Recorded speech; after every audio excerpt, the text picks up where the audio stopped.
এক হাসপাতালের বিশ্রাম কক্ষে ৩ জন গর্ভবতী মহিলা বসেছিলেন, প্রত্যেকেরই চিকিৎসকের ডাকের অপেক্ষায়। নীরবতা ভাঙতে আর সময় কাটাতে তারা নিজেদের মধ্যে আলাপচারিতায় মাতলেন। প্রথম মহিলা বেশ গর্বের সহিত বলতে শুরু করলেন, আমার স্বামী শহরের একজন বড় ব্যবসায়ী, যেখানেই যায় আমার জন্য গাড়ি আর চালক সব সময় হাজির, কোনো কিছুর অভাব বোধ করিনি কখনো।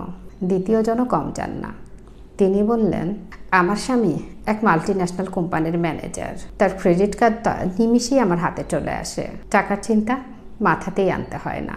তৃতীয় মহিলা এতক্ষণ চুপ করে শুনছিলেন, এবার তিনি বাকি দুজনের তুলনায় বেশ শান্তভাবে বললেন, আমার স্বামী সাধারণ একটি চাকরি করেন, আমাদের না আছে নিজস্ব গাড়ি, না আছে ক্রেডিট কার্ড, তবে হ্যাঁ, তিনি আমার সব প্রয়োজন, সব কষ্ট বোঝেন। কিছুক্ষণ পর ডাক্তার দেখানোর পালা শেষ হলে তিনজনই একসাথে হাসপাতাল থেকে বের হলেন।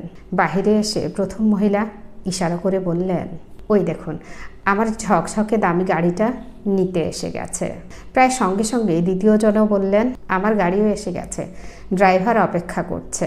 এরপর তারা দুজন তৃতীয় জনের দিকে তাকিয়ে জিজ্ঞাসা করলেন, আপনার জন্য কে আসছে? তিনি উত্তর দেওয়ার আগে দেখা গেল পুরনো মডেলের একটি স্কুটার ধীরে ধীরে তাদের কাছে এসেই থামল। সাধারণ চেহারার একজন মানুষ স্কুটার থেকে নেমে সোজা তার স্ত্রীর দিকে এগিয়ে এলেন। এক বোতল পানি বাড়িয়ে দিয়ে পরম মমতায় বললেন, আরে তুমি এই রোদে কষ্ট পাচ্ছ, পানি খাও, চলো এবার বাড়ি যাই। তিনি স্নেহের সাথে স্ত্রীর হাত ধরে স্কুটারের পেছনে বসতে তাকে সাহায্য করলেন। দৃশ্যটা দেখে প্রথম দুজন মহিলা একে অপরের দিকে তাকালেন। একজন অন্যজনের দিকে তাকিয়ে চাপা গলায় বললেন, আসলে ধনী তো তাহলে এরাই, তাই না? অন্যজনও নীরবে মাথা নাড়লেন। তার চোখে মুখেও ছিল একই উপলব্ধি। এই গল্প আমাদের মনে করিয়ে দেয়, বাহ্যিক চাকচিক্য বা আর্থিক সচ্ছলতার চেয়ে সম্পর্কের গভীরতা আর আন্তরিক ভালোবাসায় জীবনের আসল সম্পদ, যা টাকায় পরিমাপ করা যায় না। যে সংসারে একে অপরের প্রতি যত্ন আর ভালোবাসা থাকে, সেই সংসারের মানুষগুলোই প্রকৃত অর্থে ধনী। এক দরিদ্র পরিবারের মেয়ের বিয়ে হলো। নববধূর বেশে সে যখন স্বামীর হাত ধরে স্বামীর বাড়িতে পা রাখল, চারপাশে উৎসুক মানুষের ভিড়ে কেউ একজন তার স্বামীকে প্রশ্ন করল, তা যৌতুক হিসেবে কি পেলি? ছেলেটি কয়েক মুহূর্ত নীরব রইল। ঠিক তখনই তার কানে ভেসে এলো সদ্য বিবাহিত স্ত্রীর চাপা ফোটানোর শব্দ।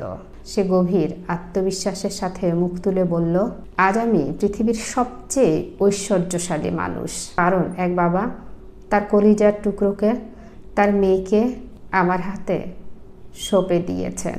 এক ভাই তার হৃদয়ের টুকরো বোনকে আমার দায়িত্বে সঁপে দিয়েছেন। এক বোন তার নিজের প্রতিচ্ছবিকে আমার কাছে দিয়েছেন। আর এক মা, যিনি জগতের সব কিছু বিলিয়ে দিতে পারেন, কিন্তু নিজের গর্ভের সন্তান নয়, তিনি তার বুকে আগলে রাখা সন্তানকে আমার হাতে তুলে দিয়েছেন।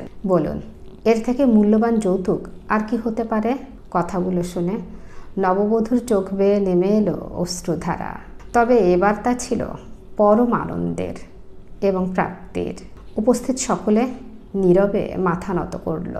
মনে রাখবেন, একজন নারীকে দেওয়ার মতো শ্রেষ্ঠ উপহার হলো তার প্রাপ্য সম্মান, কারণ সে ভালোবাসা, মর্যাদা, এমনকি উপেক্ষা বা ঘৃণাও বহুগুণে ফিরিয়ে দেয়। তাই ছেলেদের এমনভাবে গড়ে তুলুন যাতে যৌতুক চাইতেই না হয়, আর মেয়েদের এতটাই স্বাবলম্বী ও শিক্ষিত করুন যে তাদের বিয়েতে যৌতুক দেওয়ার প্রয়োজনই না পড়ে। আপনিও যদি এই বার্তার সঙ্গে একমত হন, তবে এই ভিডিওটি ছড়িয়ে দিন আরও বহু মানুষের কাছে।